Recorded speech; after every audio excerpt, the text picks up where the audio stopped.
Vous écoutez la RCM, vous avez complètement raison. Éducation, sensibilisation et surtout la radio pour assouvir votre soif d'information.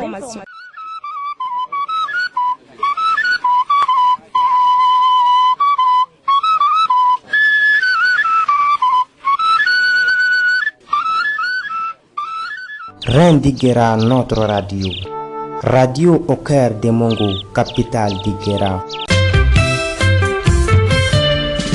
La RCM, une radio pour un changement de comportement et bien-être de la population.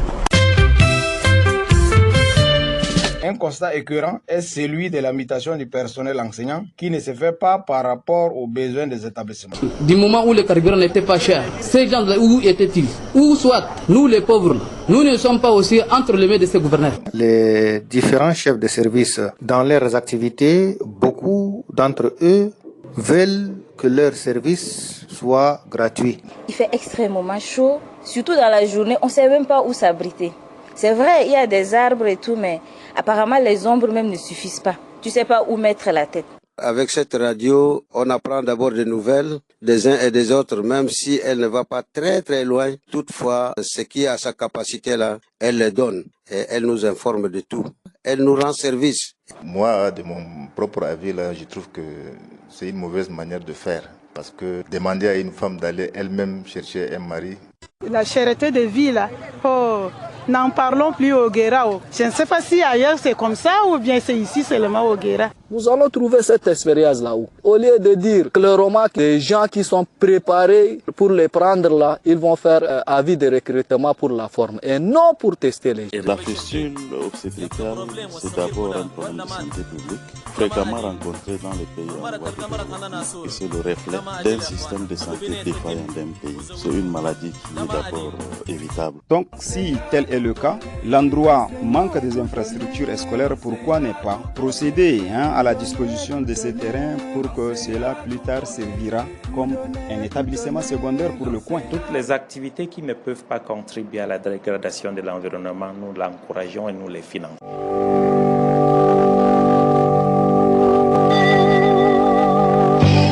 Rapprochez-vous de vos postes récepteurs, le journal. Ramadan Idriss Issa. Très ravi de vous retrouver, mesdames et messieurs. Merci d'être à l'écoute de la radio communautaire de Mongo. Pour nos informations et sans tarder, voici les titres.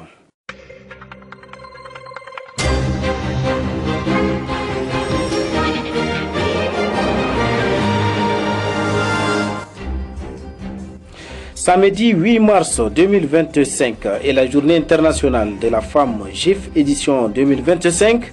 Renforcer la contribution de la femme dans le développement durable à l'ère de la 5e République, tel est le thème retenu cette année. La ville de Mongo a également commémoré cette fête, mais sans défilé. Détail à suivre dans cette édition. La nouvelle équipe de la mairie de Mongo est déjà mise sur pied. À la tête, c'est Hamza Abba Diaourou qui dirige l'exécutif communal. Quelles sont les attentes des citoyens face à cette équipe? Les propos à écouter dans ce journal. Après la bonne récolte, la gestion pose problème chez certains agriculteurs. C'est le reportage d'Ibrahim Saleh Ibrahim. C'est tout pour les titres. Le développement dans un instant.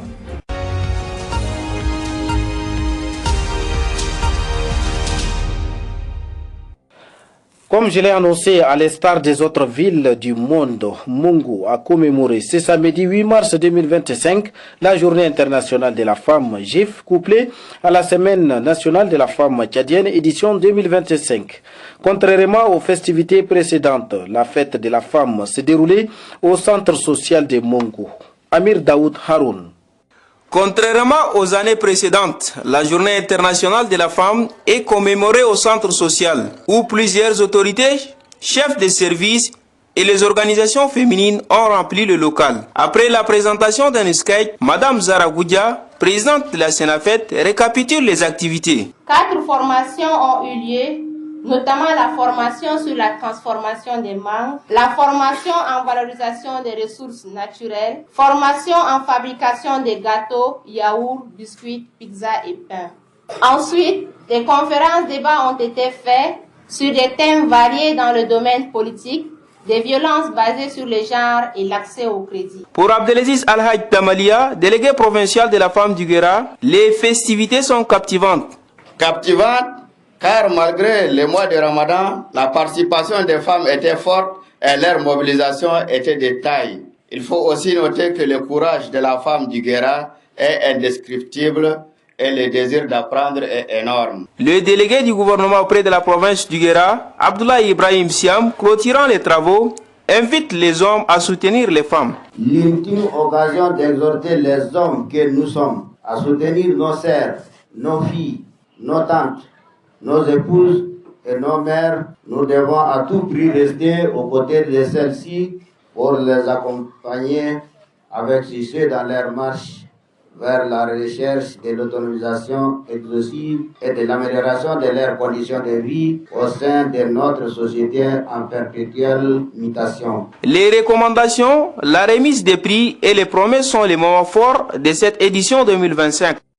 À l'occasion de cette journée, le délégué provincial de la femme et de la protection de la petite enfance du Guéra a saisi l'opportunité pour souligner le nombre de cas que les femmes ont subis ces dernières années. Écoutons un extrait de ses propos au micro de Hissène Al-Khali. Là où les bas blessent, c'est dans le domaine de lutte contre les violences basées sur le genre.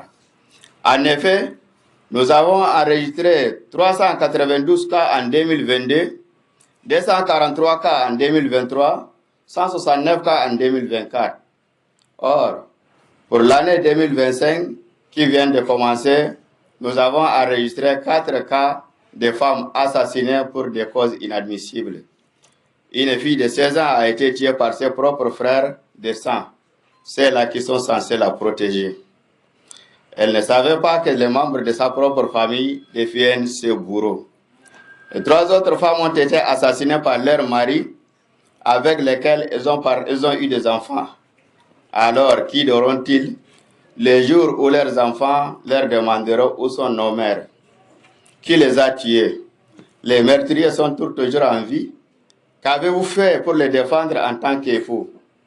Ces femmes mortes ne savaient pas que leurs maris avec lesquels ils ont partagé les mêmes lits, les mêmes oreillers et leur intimité sont leurs prochains assassins. Malgré les multiples séances de sensibilisation organisées et la mise en place d'un groupe de travail de lutte contre les violences basées sur le genre, les violences conjugales, physiques ou psychologiques, les dénis de ressources et les viols font une recrudescence terrible dans notre province. En 2 mois passés de l'année en cours, nous avons enregistré 5 cas de viols, dont les plus touchants sont encore à la justice. Il s'agit de viols d'une fille de 12 ans et d'une autre de 6 ans. Les informations avec nos correspondants. Restons dans le même sujet où à Bitkin, c'est la semaine nationale de la femme tchadienne Senafet a été clôturée le vendredi, comme nous informe Yahoub Hamis Paul. Cette cérémonie a vu la présence du préfet adjoint du département d'Abtiour, du chef de canton Djonkor Guerra, des femmes de différents groupements, des femmes de l'ONG IRC, du responsable du centre social de Bitkin, des filles de différents établissements secondaires de Bitkin. À cet effet, les thèmes tels que la violence basée sur le genre, la création des activités génératrices de revenus, la cohabitation pacifique, la scolarisation des filles à l'école, la transformation des produits locaux ont été abordés et expliqués par le responsable du centre social de Bitkin, M. Saleh Tom, et Mme Hawa Debnanki, représentante de l'ONG IRC à Bitkin, et bien d'autres intervenants. Par la même occasion, les femmes de l'association de centres des initiatives des femmes de Bitkin, ASIV, ont présenté des produits localement transformés par la dite association tels que granuleux de citron, farine enrichie de céréales, huile végétale de savonnier, huile de sésame, farine pure de moringa, pâte de sésame, jus d'oseille granulé. Selon la présidente de cette association, Madame Jimmy Awan, ces astuces sont très efficaces pour la santé humaine et traitent beaucoup de maladies telles que le maux de tête, le maux de ventre, la diarrhée, l'hypertension artérielle, cardiovasculaire, pulmonaire, favorise aussi la croissance des enfants. Dans son mot de clôture, le préfet adjoint du département d'Apture, M. Boindé Magitolum Timothée, salue l'initiative de cette association et encourage les filles à emboîter le pas de ces femmes. Bitkin, Yacoub Kamispoul pour la radio communautaire de Mongo. Venons sur la question de la gestion du mil qui pose problème chez certains agriculteurs. C'est un fait réel qui se passe au sein de nos sociétés. Certains cultivateurs, au moment de récolte du mil, comme celle du sorgho bérébéré par exemple, totalisent des dizaines de sacs à la fois. Mais 2 à 3 mois plus tard, ils se retrouvent avec rien au grenier. Cette situation a intéressé Brahim Saleh Brahim. Reportage. Après la récolte, la gestion du rendement pose problème. Chez certains individus, ces derniers bazardent leur mil sans retenue et finalement, ils passeront des moments difficiles pendant la période de soudure. Ce comportement n'a pas été apprécié par ces citoyens. L'année passée, les gens ont quand même senti un coro à 1000 francs jusqu'à 1250. On est parti jusqu'à 1500. Donc j'aimerais que cette année, vraiment les gens du milieu rural, il faut que vous pensiez quand même un peu sur la gestion des céréales. Parce qu'on ne peut pas encore tomber pour ce qui est déjà passé. Donc il faut gérer mieux que vous allez vendre et après on va tomber. Je n'en ai pas, même pas un coro chez moi à la maison. Donc il faut qu'on gère ce que nous on a eu cette année. Les milles constituent les premiers aliments chez plus de 90% des Tchadiens. Son manque peut causer du tort à ceux qui n'en disposent pas dans leurs stocks. Alors sa gestion doit être rationnelle. Autre chose, c'est le problème de l'alcool qui prend de l'ampleur dans la ville de Mongo. Chaque jour que Dieu fait, le nombre de consommateurs d'alcool frélaté augmente considérablement et cela constitue une perte pour notre pays en termes de sa jeunesse. Pourquoi des jeunes bras valides s'adonnent-ils à l'alcool frélaté? Quelles sont ses conséquences pour la santé du consommateur? Voilà autant de questions qui font le reportage de Mbaïgedem Damien. Appelé communément Guérec pour certains, charge rapide pour d'autres, cet alcool contenu dans les sachets est consommé par un bon nombre de gens et particulièrement les jeunes. Pourquoi consomment-ils cet alcool? À mon avis, je dirais que l'alcool frélaté du nom Guérec, comme on le dit ici, est dangereux pour la santé. Là, nous jeunes, nous sommes bien conscients. Ce qui nous amène parfois à prendre est que quand nous nous sentons un peu libérés des soucis, vu le milieu également que nous sommes, malgré que c'est un peu dangereux pour la santé même. Nous également rencontrons cela dans certaines difficultés. Les conséquences, nous vivons. Mais, comme vous le savez, c'est pas facile.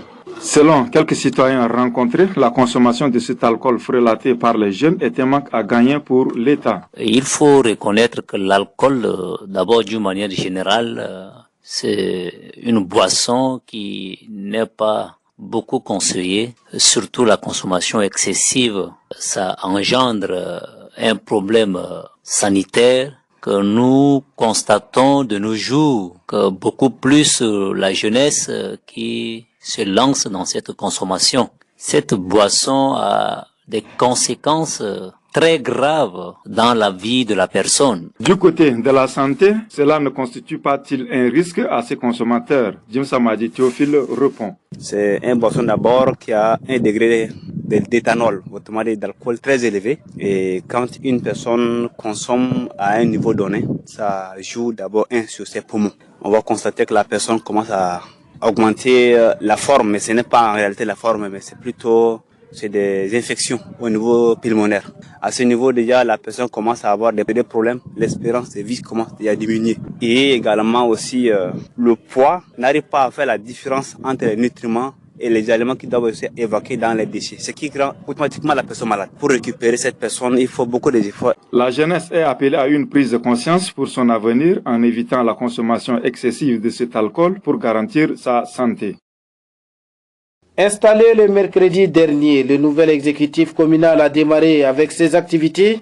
Après plusieurs rencontres de prise de contact, le nouveau maire de la commune urbaine de Mongo, Hamza Abba Diaourou, a fait une descente au marché central de Mongo. L'objectif vise à délimiter les champs occupés anarchiquement par certains commerçants. Aussitôt après l'installation de la nouvelle équipe de la mairie de Mongo, nous avons tendu notre micro à quelques citoyens pour recueillir leurs attentes par rapport à l'équipe du maire Hamza Abba Diaourou.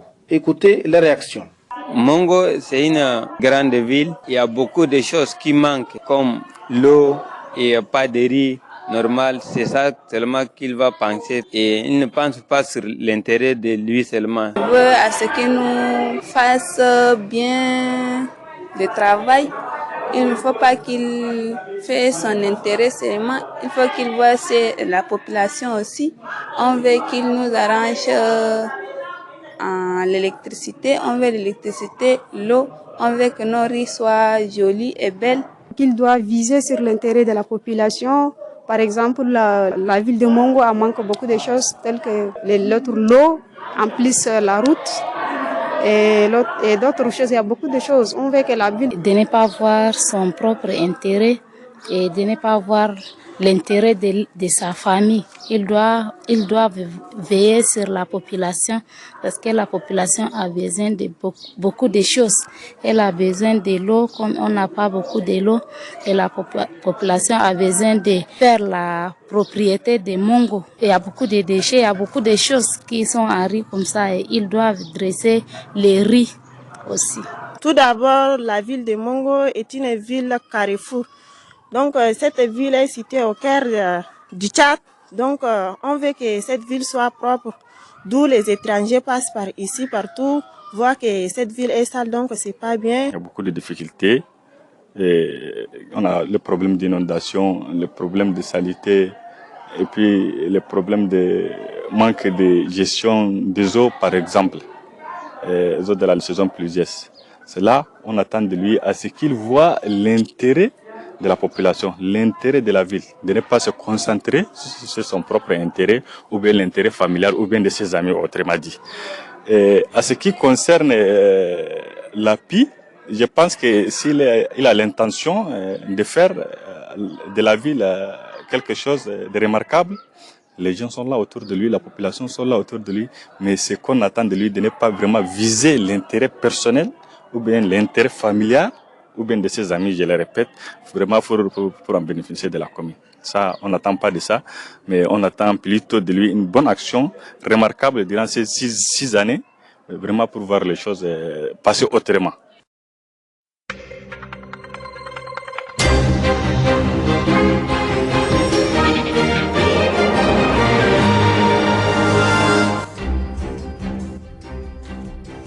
Samedi 8 mars 2025 est la journée internationale de la femme GIF, édition 2025, renforcer la contribution de la femme dans le développement durable à l'ère de la 5e République, tel est le thème retenu cette année. La ville de Mongo a également commémoré cette fête, mais sans défilé. Vous avez suivi les détails dans cette édition. La nouvelle équipe de la mairie de Mongo est déjà mise sur pied. À la tête, c'est Hamza Abadjaourou qui dirige l'exécutif communal. Quelles sont les attentes des citoyens face à cette équipe? Les propos, vous avez écouté dans ces journaux. Après la bonne récolte, la gestion pose problème chez certains agriculteurs, comme nous confirme le reportage d'Ibrahim Saleh Ibrahim. Merci à toute l'équipe de la rédaction. Merci à vous auditeurs de nous avoir suivis. Pour la présentation, je suis Ramadan Idriss Issa. Passez un bon moment avec le reste de nos programmes de la RCM, la radio Reine du Guéra.